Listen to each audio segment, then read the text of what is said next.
for that great song. Shelter in the time of storm.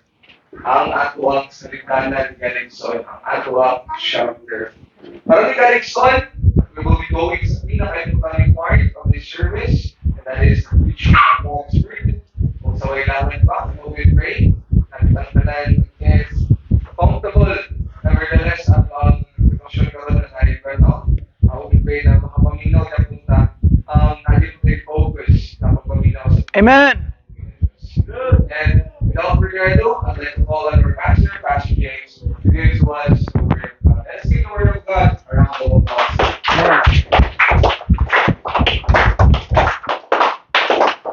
Amen. Kinsay malipayon karon sa amen.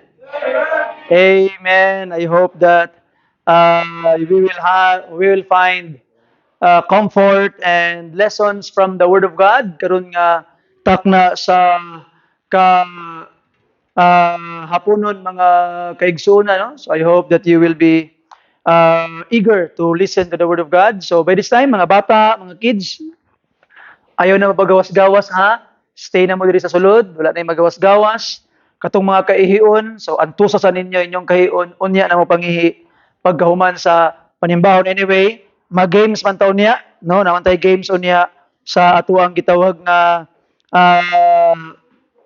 panimbahon, no? So we can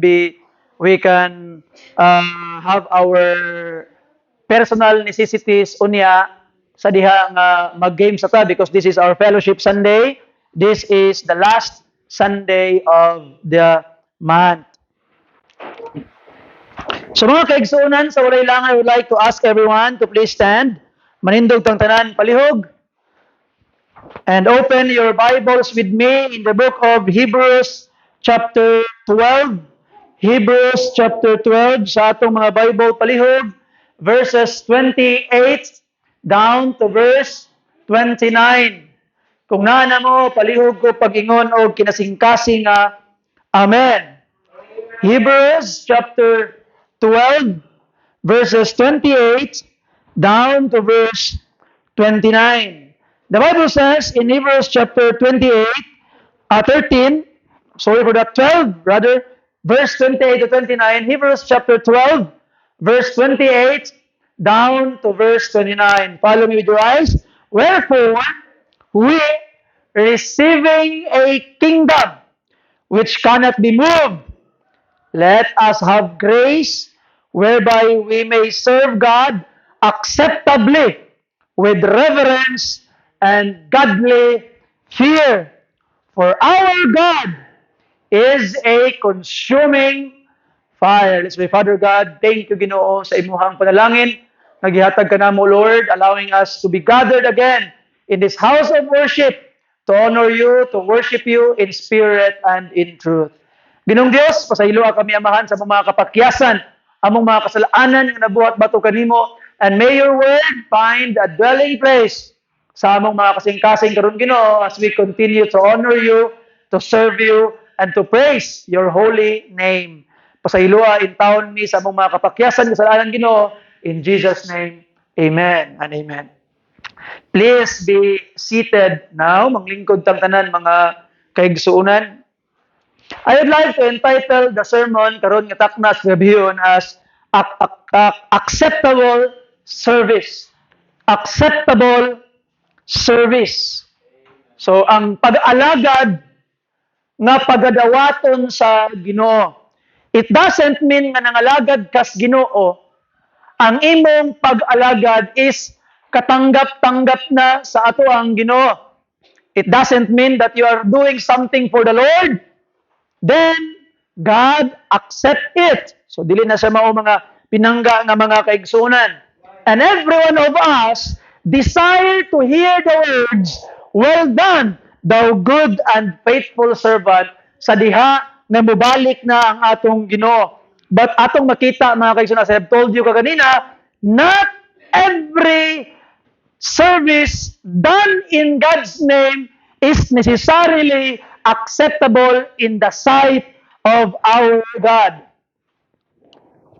Pwede mga kaigsunan that men may praise God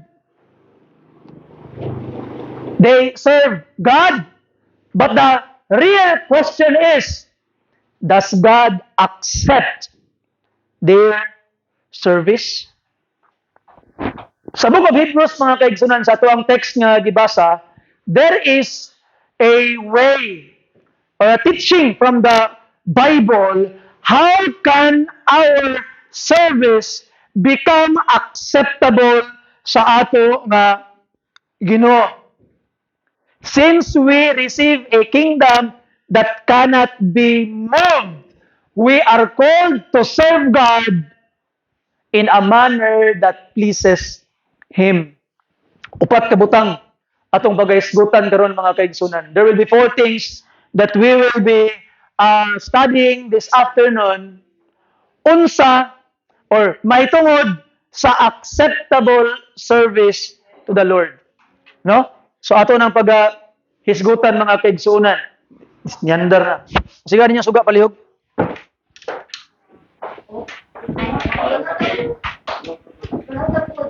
Ha? Oh, mali man. Okay, it's okay. Sa mga tinuod.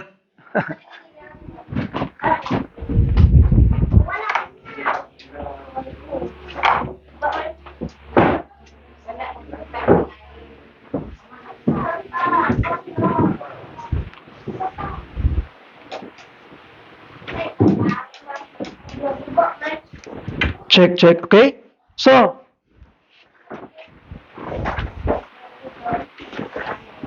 ato makita mga pinangga nga mga kaigsunan, this afternoon, ato ang paghisgutan kung unsa ang mga sekreto o ang mga butang nga angayan nato nga pagabuhaton in order for us to receive or to do or to give or offer the Lord an acceptable service. So, upat lang kabutang that would encourage us karon nga takna sa kahaponon mga pinangga nga mga kaigsunan. Yung maglangan pa, number one, acceptable service flows from gratitude for God's kingdom. Ang acceptable service mga kaigsunan, it will flow because of our gratitude sa atong pagkamapinasalamaton sa atong nadawat gikan sa atong Ginoo. Our text says in verse 28, wherefore we, receiving a kingdom which cannot be moved. Before we can truly serve the Lord, we must first receive from Him. Sultian di ka, wala kay ikahatag sa Ginoo kung wala ka una midawat kaniya. Our first dealing with God is to receive something from Him in order for us to offer Him in return. Ato makitaan even the King David, when he prepared all the materials of the temple to which Solomon will build, ang iyang giingon sa Ginoo nga Ginoo, amo ramang gihatag kanimo ang mga butang na imo rasad nga gihatag kanamo.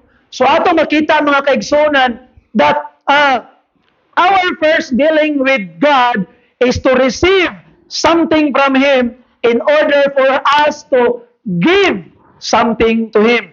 Christianity is not about what we bring God first. It is about what God has already given us. Sometimes, ang atong una-una mga kaigsunan, that through our service, we honor God. But the other way around is the truth. God honors us by allowing us to serve Him. Amen? Ato makita mga pinangga, sometimes we think that we honor God because we sing for Him. But higala igsoon, actually, it is our honor. God honors us. Why? Because He allowed us to sing for Him. And that's the truth, mga pinangga, ng mga kaigsunan. Now, in our text, we have received a kingdom. Let me read it to you again. The Bible says, mga pinangga, ng mga kaigsunan, Hebrews chapter 12, Hebrews chapter 12, verse 28, the Bible says, wherefore we, receiving a kingdom which cannot be moved. The kingdom that you have received is not a temporary possession. It's not an earthly inheritance. It's not a fading treasure. We receive, Vigalegson, salvation, eternal life, sonship, citizenship in heaven. Mao na ang imong gidawat mga pinangga nga mga kaigsunan. You receive something that cannot be taken from you. You receive something, a possession that is eternal in the heavens. If you'd open your Bibles with me in 1 Peter, mga pinangga nga mga kaigsunan, please.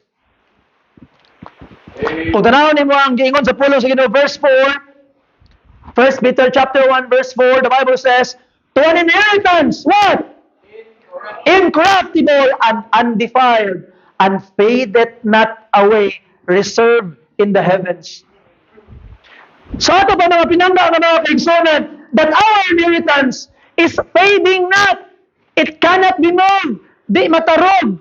Di maguba. It will be yours forever. Imo hangtod sa kahangturan ang imong gidawat gikan sa Ginoo mga pinangga sa kaigsunan. This kingdom cannot be moved. It cannot be destroyed. Look at the empires in the Bible. The Babylonian Empire was stood even in the time of Moses. Ato makitaan ng kaigsunan, the Egyptian Empire was the most powerful country in the world. What happened? It fell. Ato makita mga pinangga, the Syrians, the Assyrians, they became powerful, but they fell. Wala na sila karon. Ato makita mga pinangga nga mga kaigsunan, the Babylons, the Babylonian Empire under King Nebuchadnezzar, sinahitabo, guba gyapon. The Medes and Persians destroyed. The Romans destroyed. The Greek destroyed. Ato makita mga pinangga nga mga kaigsunan, all earthly kingdom was destroyed. All earthly kingdom where man built it, destroyed. But the kingdom nga giandam sa Ginoo sa imo cannot be moved. Amen. Di matarog. The kingdom of the Lord Jesus Christ stands forever. In Daniel chapter 2, mga pinangga nga mga kaigsunan, open your Bibles with me there. Daniel chapter 2 sa atong mga Bible palihog. Atong basahon ang verse 44. If you're there, say amen. And in the days of these kings shall the God of heaven set up a kingdom. Look at this. The God of heaven shall set up a kingdom which shall never be what? Destroyed. A kingdom which shall never be destroyed. Mao na ang gihatag sa Ginoo sa imo. Na nakay inheritance, na nakay panalundon.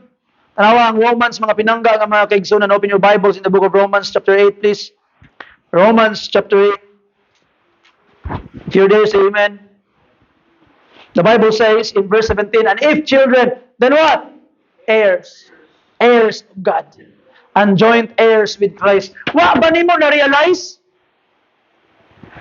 na ang mga butang nga madawat ni Jesus Christ in the future, ang mga butang na iyang ma-receive, ang iyang inheritance is the same inheritance as you. Imo po digsoon. Why? Because you receive the kingdom that cannot be moved. Ang naay katungod sa kingdom is the Son of God, but you became the Son of God in Christ. So you also will inherit this kingdom. And because imo nang madawat, and because imo nang ma-inherit, ang atong worship, ang atong service mga kaigsunan is because of our gratitude. Our motive in serving the Lord is gratitude.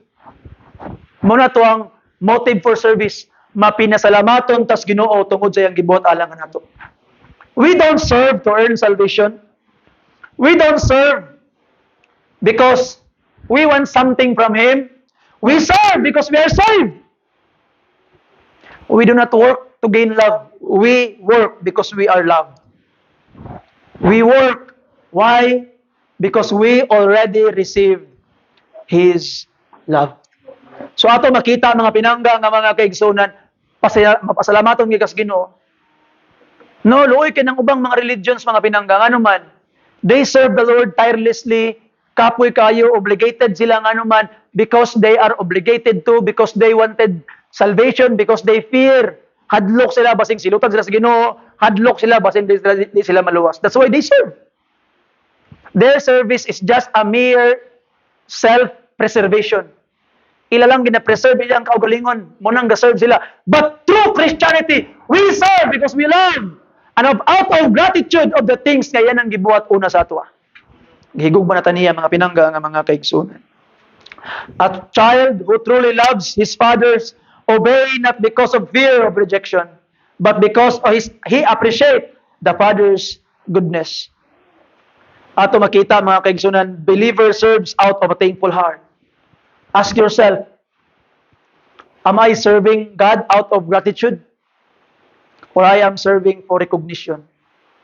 Am I serving because I love Christ? Or I am serving because I am seeking His love? You see? Ato makita mga kaigsunan, no? In a married life, wala nimo gialagaran ang imuhang partner tungod para higugmaon kaniya. Gialagaran nimo siyang anuman kay naghinigugmay na mudaan. Amen? So ana na mga pinangga. You see? Naana sa imo nga. Mao na nga imo nang ginaampingan. Imo nang ginabuhan. So acceptable service begins with a grateful heart. I hope ma-appreciate nimo, you count your blessing.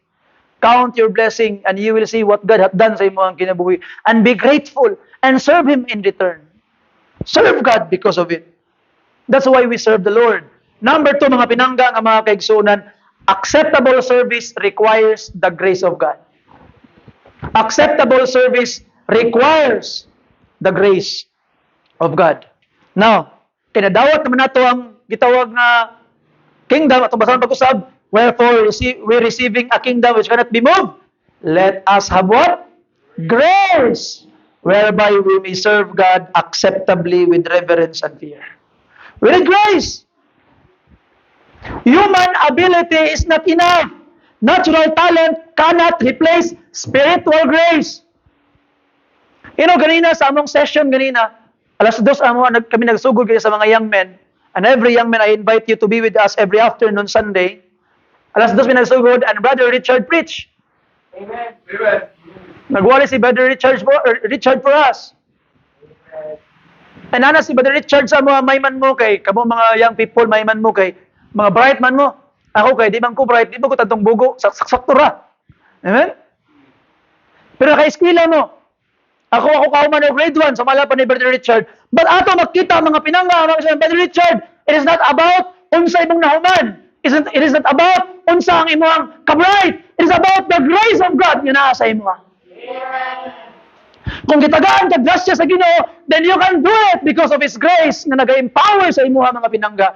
Kay nga naman, unsaon man na, nga bright kay kastanan, maayo kay kaminulti, hanay kay imong outline, maayo kay nimo pagkawali, pero ang pag-abot sa panahon, wa gyud kasulod sa kasing-kasing sa mga katawan, nga naman, kay bright na imong salikan, wala ang Espiritu sa Dios nga nag-uban sa imo.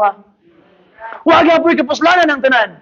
So ato makita mga pinangga mga kaigsunan, that while we study in order to gain knowledge, pero ang atong gisaligan para mahimong magbalampuson, acceptable at ang pag-serve sa Ginoo is ang iyang grasya nga nagatapang sa ato. We need grace. I don't care kung unsa ba ka bright. I don't care kung professional ka in the world. Lahi ang Christianity mga kaigsunan. We all go back to God. A man may have intelligence, education, charisma, skill, yet still fail to please God. Igsoon, bisan pagpalakpakan ka tao, pero wa nalipay ang Ginoo, galingo-lingo ang Ginoo sa imo, wag gyud pulos. Wag gyud pulos. God is not impressed by human strength. Wa tay ka panginambog sa Ginoo. By nature, mga hambugiro biyata mga tao. You see? We want to be seen. We want to be heard. Pero higala igsoon, we preach because we need to be heard. God gave us a message. Dili kay magwali ka, kay ganahan ka magwali. Remember this. And before, when I was a young preacher, mga kaigsunan, I really love preaching. I really love studying the Word of God and preach what I have learned. And I have found myself preaching because I love preaching. But as you grow up in the ministry, mga pinangga, mga kaigsunan, you preach because there is a burden in your heart. There is something in your heart there is a message nga gibutang ang Ginoo sa imong kasing-kasing nga kinahanglan nimo isulti sa mga katawhan. That is the reason why you preach. That is the reason why you are passionate in preaching. Nga naman, kay gibutangan kag mensahe sa Ginoo na makatabang sa uban, nagikinahanglan maibawan sa uban. And that's why you preach, not because you love preaching. You preach, why? Because you love the people nga gipadala sa imo sa Ginoo. Amen. Inana dapat mga pinanggang nga mga kaigsunan. Because pulpit is not a show. Pulpit is not entertainment. Pulpit is not to entertain people. Pulpit is to change people. Pulpit is to correct people. Pulpit mga pinanggang mga kaigsunan is to instruct people. Badlungon, i-correct, lingonon ang mga katawhan. It's not a place for entertainment. It's not a place for comedy. It's a place where lives are changed. Why? Not because of your message, but because of the message that burdened your heart, magihatag sa Ginoo sa imo nga imong ipahibalo sa uban. So we need the grace of God for that. Walay study nga maka-achieve ana. Walay ka-bright nga maka-achieve ana. It's the work of God in your life that would translate to the life of the people. Grace empowers our service.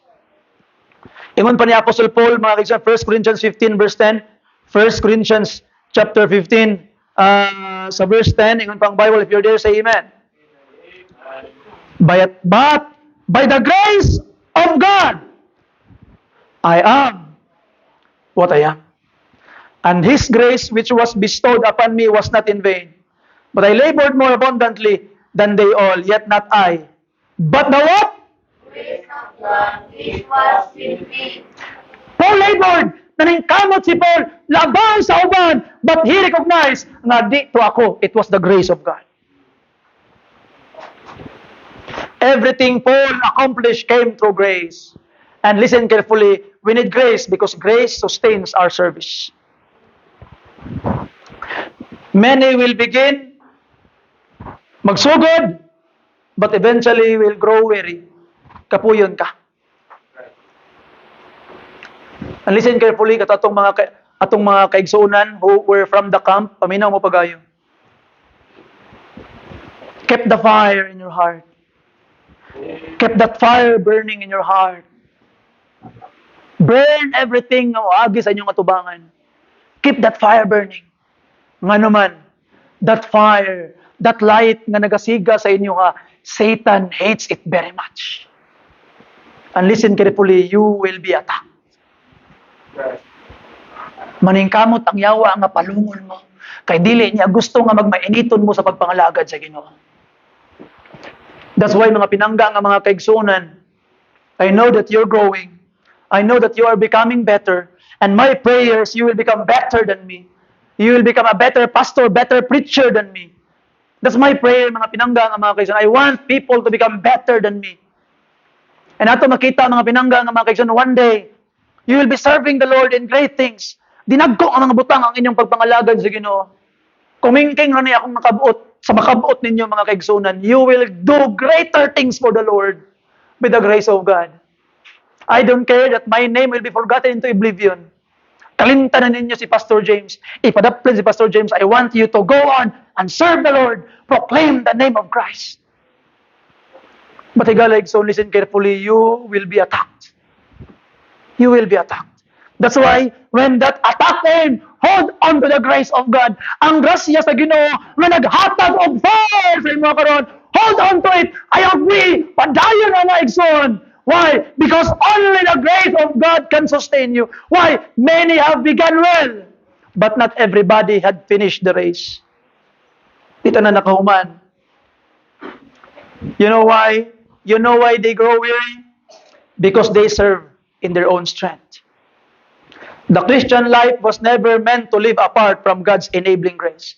You need grace. And listen carefully, grace produces humility. We need that grace. When God blesses our service, we cannot boast. All glory belongs to Him. When we are saved, we cannot boast because we are saved by His grace.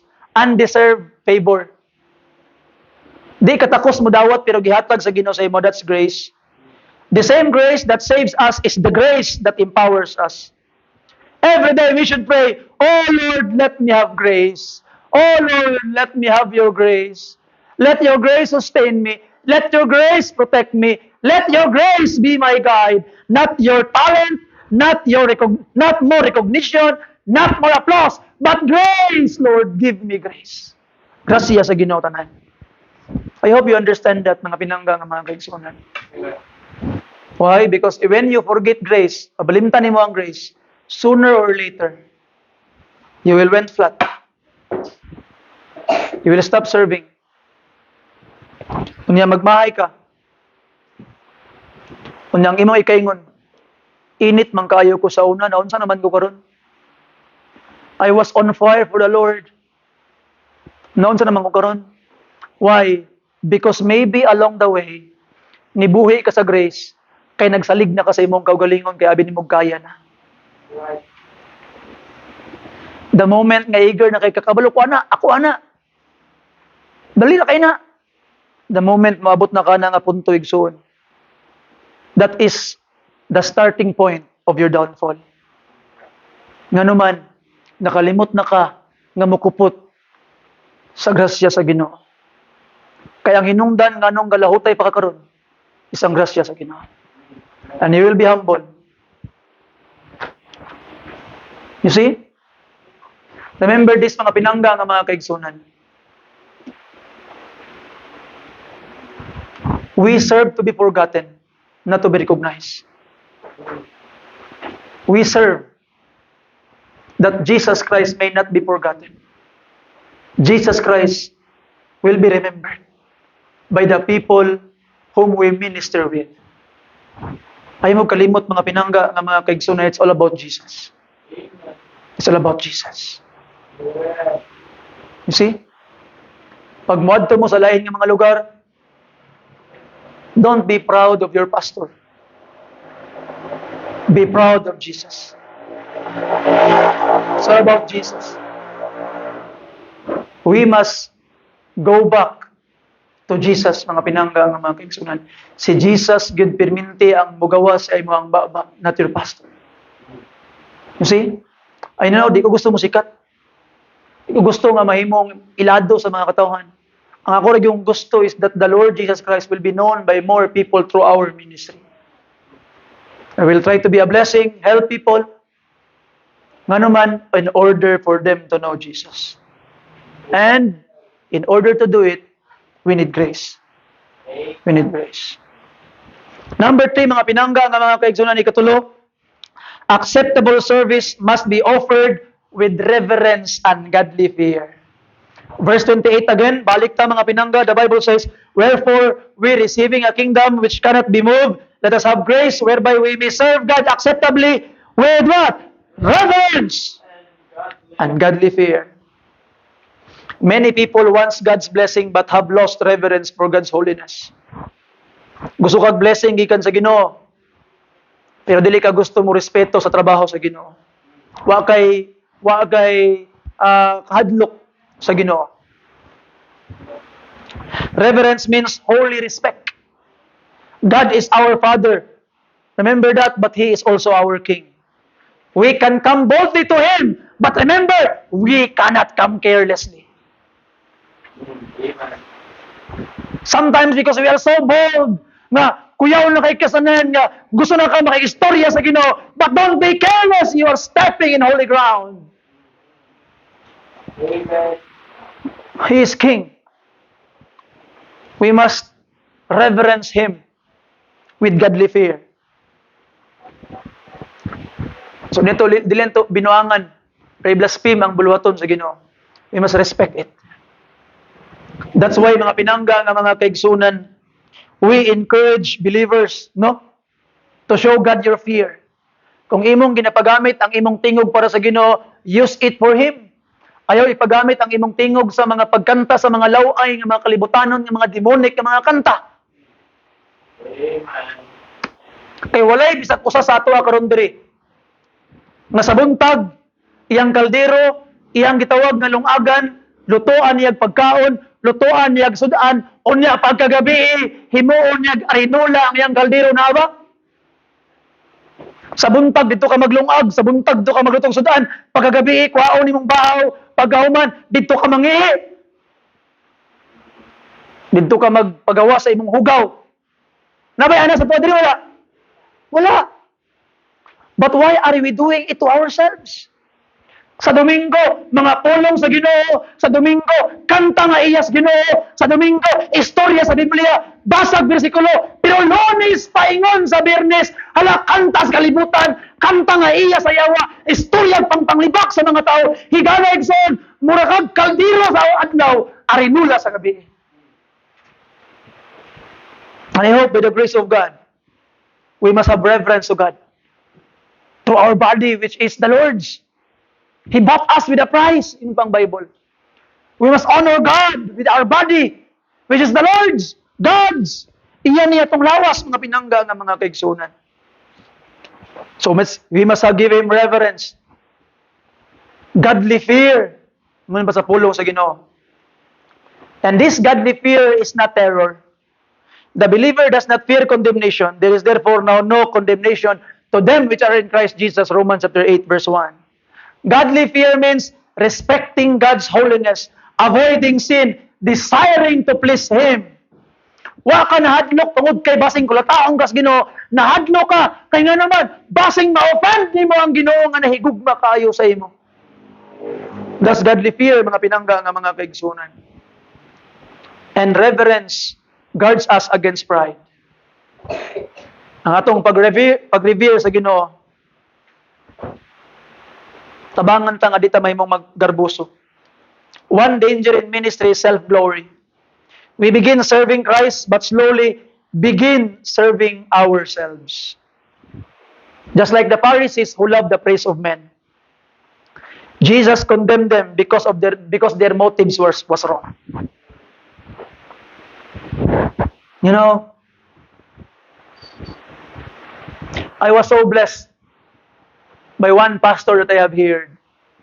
Sumala pa niya, I am here to serve my men, not to be served by them. You see, we are here to serve God. You people are not here to serve me. We are here to serve God together. Amen? Amen.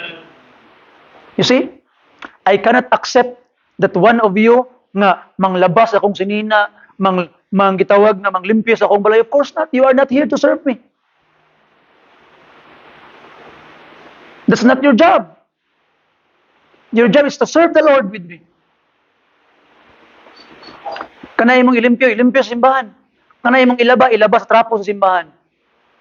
We serve God here, not your pastor. You see? There are some preachers today, bisag asa mulakaw ang membro, magpayong-payong silang pastor nga mura sa mayor. That's not good.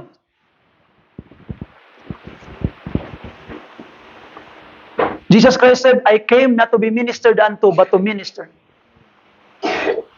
Imbis ang iyang tiil may hugasan, siya'y ni hugas sa tiil sa iyang mga tinunaan. And here comes modern preachers today, asking their people to serve them. Shame on them.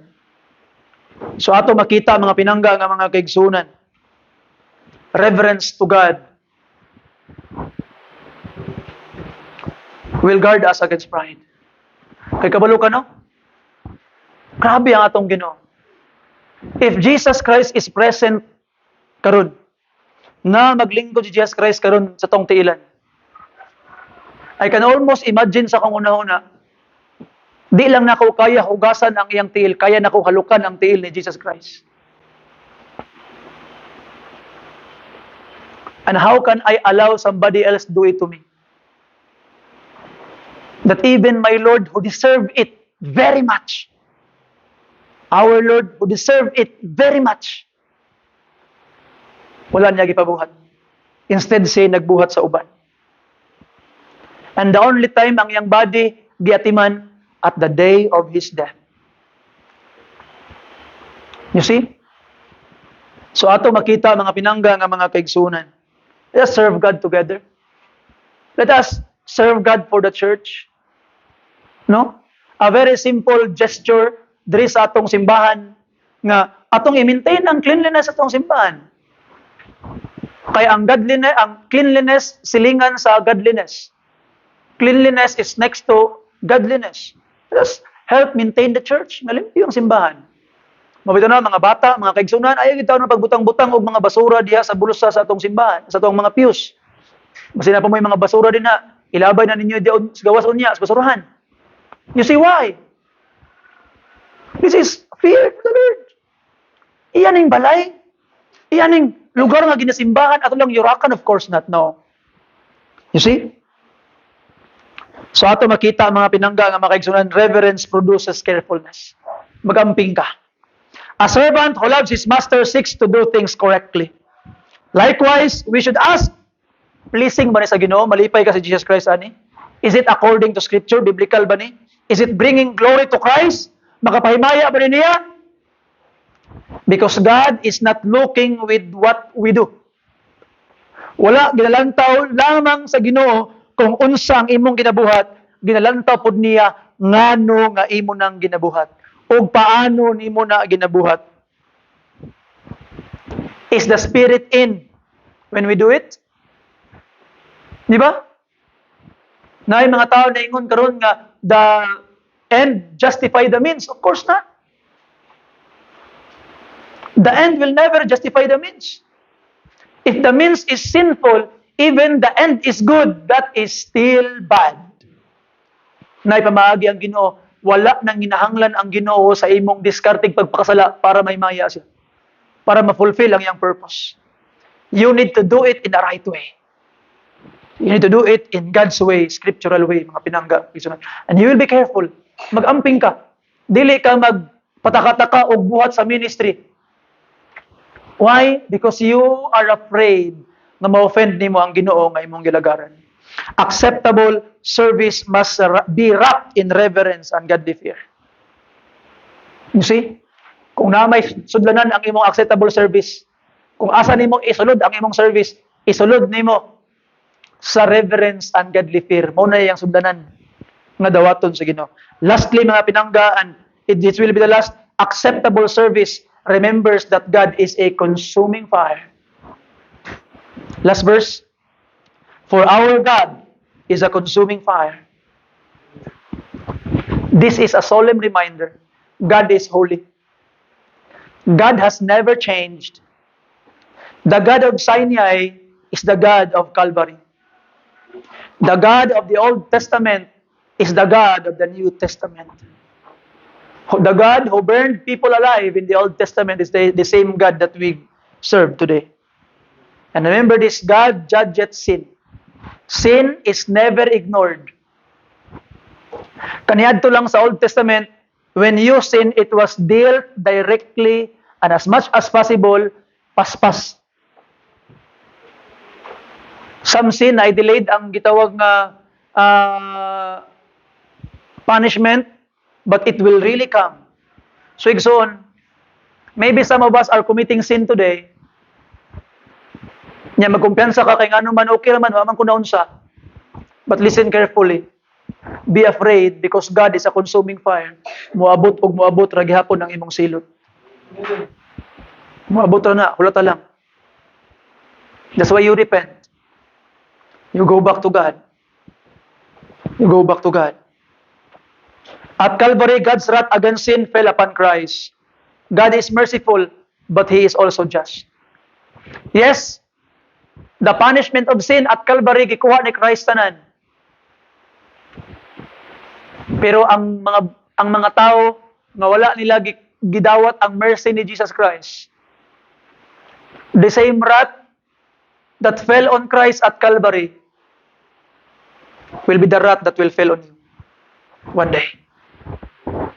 And the only salvation is Jesus Christ. Mura bitaw na ay hilo nga ibukbo sa imuha gisalo ni Jesus Christ giinom ni tanang hilo.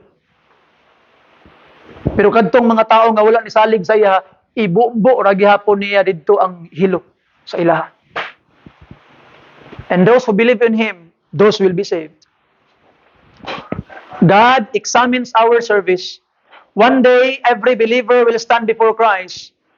Because we must all appear before the judgment seat of Christ, 2 Corinthians 5:10. Our works will be tested. And in 1 Corinthians chapter 3, verse 13, every man's work shall be made manifest, for the day shall declare it, because it shall be revealed by fire. Sunugon sa Ginoo, ug mulahutay ba na ang imong mga gibuhat para sa Ginoo? The fire will reveal your true motive. If your faith is genuine, if your devotion is real, i-test na mga pinangga nga mga kaigsunan. And remember this, God consumes what is not pure. Og dili holy, og dili pure ay imong motive, makonsume na. You will suffer loss. So I hope kanito mga young preacher, you know, the reason why one of the qualifications to become a pastor is not a novice or novice. Dili novice. Novice meaning a new convert. Nga naman, to avoid pride. To avoid pride. Because sometimes when we learn how to preach, when we learn how to do something for the Lord, we became proud. And when we start becoming proud, we want self-glory. And we start to become hypocrite. Nga naman, we show people that we are concerned, but deep inside, we just want them to applaud us. And that's very dangerous. You see? We must be genuine, mga pinangga. Atong kuhaon ang mga false motive nga nasto ang mga kasing-kasing. Preach the word with all your heart. You know, sa camp, I was reminded. Because sa gadugay sa ministry, and wala ko'y kaubang mga preachers nga maka-fellowship na ako, gitawag perminti. Nga mo challenge ako perminti. Di kay ko makadungog og wali perminti, because preachers needs to be preached to. That's why I am asking our young people and our young men to preach for us, because I need preaching too. And you know, there was a principle I was reminded that I long forgotten. Preaching and teaching is different. When you teach, you do it in Sunday school. You teach people the Word of God. But reserve the pulpit for preaching. Preaching is to correct people, to rebuke people, to reprove people, to instruct people, a place where their lives can be changed. I was reminded again, hard preaching produces soft heart. And soft preaching will produce hard heart. So I need to choose. I need to choose. Sometimes, manggod mga pinangga nga mga kaigsunan, when you preach hard, people may accuse you. People may hurt. But we need to be hurt for the Lord. We need to be hurt in order for us to grow. Na ato makita mga pinangga nga mga kaigsunan, we need preaching. Because God is a consuming fire. Munang, I have preached a sermon before.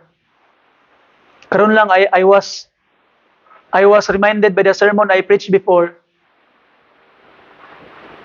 It is better to hurt people now that they can be still saved than waiting for them to be hurt in the fire of hell.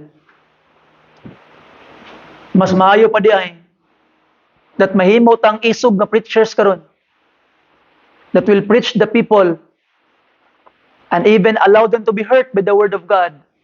Kay kung masakitan sila sa pulong sa Ginoo karon, there is still hope that they will be saved. Kaya og dili og mahadlok og pasakit sa mga tao karon. Through the word of God, what will happen? The fires of hell will hurt them forever. Asa man imong pilion? Masakitan ka karon nga napay chance pinaagi sa pagwali sa pulong sa Ginoo, reminding you that our Lord is a consuming fire, or masakitan ka didto niya sa kalayo sa impierno nga wala nagay hope. And I hope you choose now to be hurt. Amen?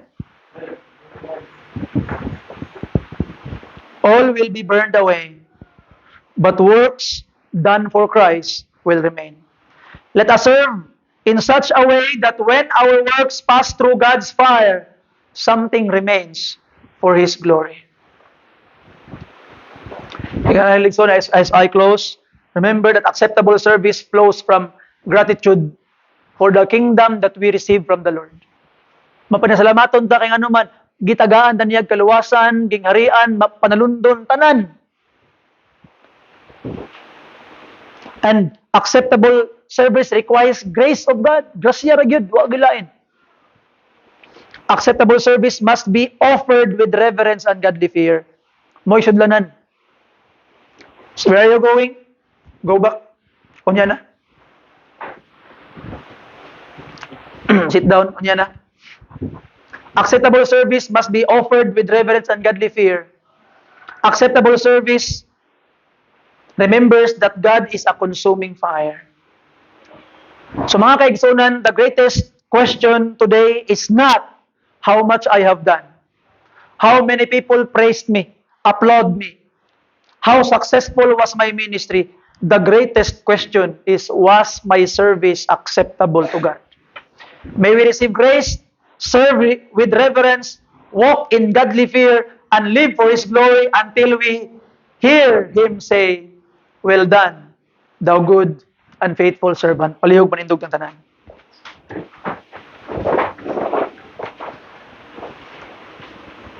Let us pray. Glorious God, Father, thank you, Lord, sa imong panalangin. Thank you, Lord, sa imong kaayo nga gihatag kanamo, Amahan. Thank you, Lord, for these people whom you gathered. I pray that you'd bless and empower the church, Ginong Dios. Gamita mi, Amahan, that we could serve you acceptably, Ginong Dios. Ikinahanglan kanamo, Amahan. We need your power, Lord. We need your guidance, Ginong Dios. We need you, Lord.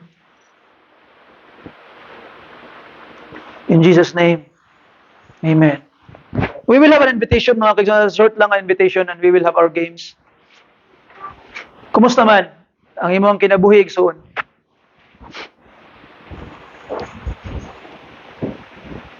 Nangutan na daw imong kaugalingon. In the past few years sa imong pagpangalagad sa Ginoo,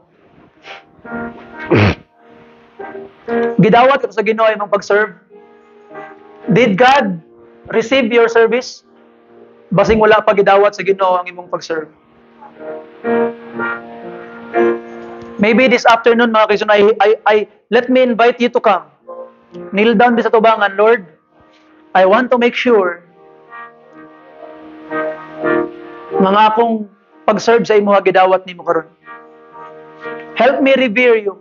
Help me to create a godly fear sa akong kasing-kasing. Give me the grace na akong ikinahanglan Ginong Dios. Para ako ning abotanan, I can serve you acceptably. Kay basin Ginoong Dios pagabot sa panahon, everything will be burned away. You come and kneel down sa tubangan. I invite you to come.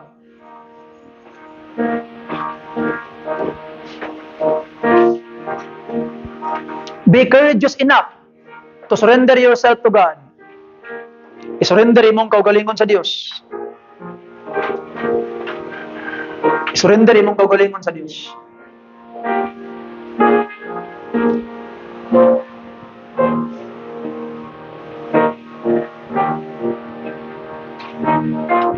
Ay pagdali. Just pray there. Di ilumba. Ayaw kadlok nga biyaan ka. Isulti tanan sa Ginoo ang imong kinahanglan isulti.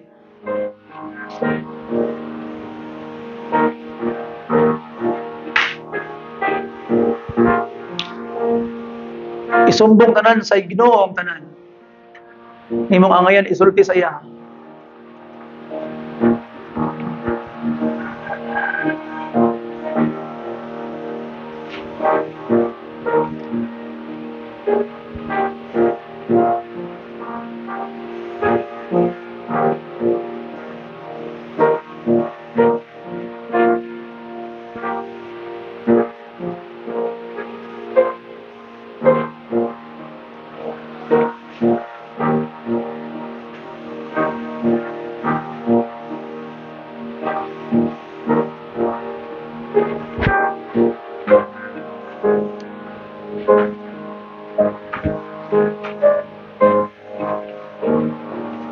Pour out your heart to God.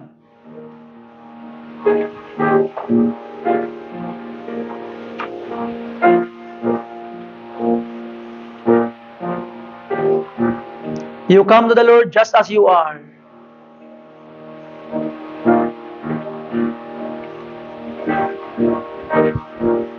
Ang iwa sa Lord, dawata taon Ginoo. Ang akong service. Para lang gid ni sa imo Ginoo. Accept it, Lord. Accept it, Lord. He will bless. He will empower.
If God is speaking sa imong kasing-kasing, hinaot ko igsoon nga di lang ni magpabilin diri. Ang tanan nimong mga desisyon, mga prayer, di lang taman diri. Kung dili, imo gid nang i-apply sa imong kinabuhi every day. You will truly serve the Lord.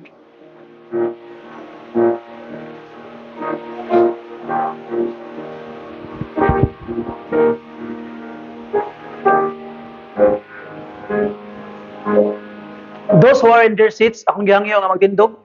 And Brother Lawrence, kindly come and lead us with this song.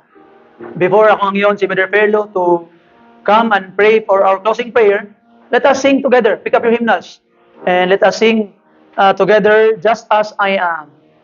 Itong kantahon ng Ginoo, just as you are, God will receive you. Amen. Hymn number 270, palihog. 270. You're there, please say amen. Amen. On verse 1, all together sing.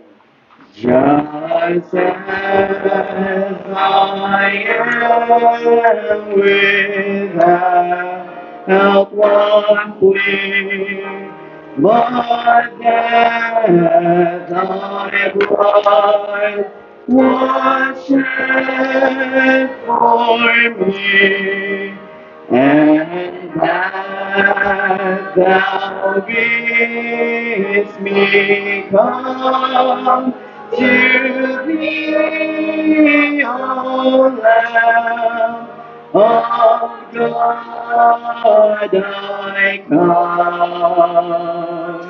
I come, amen, to the last. Just as I am, thou wilt receive, wilt welcome, comfort, done friends relieve, because thy promise I believe, O Lamb of God, I come. I come. Amen.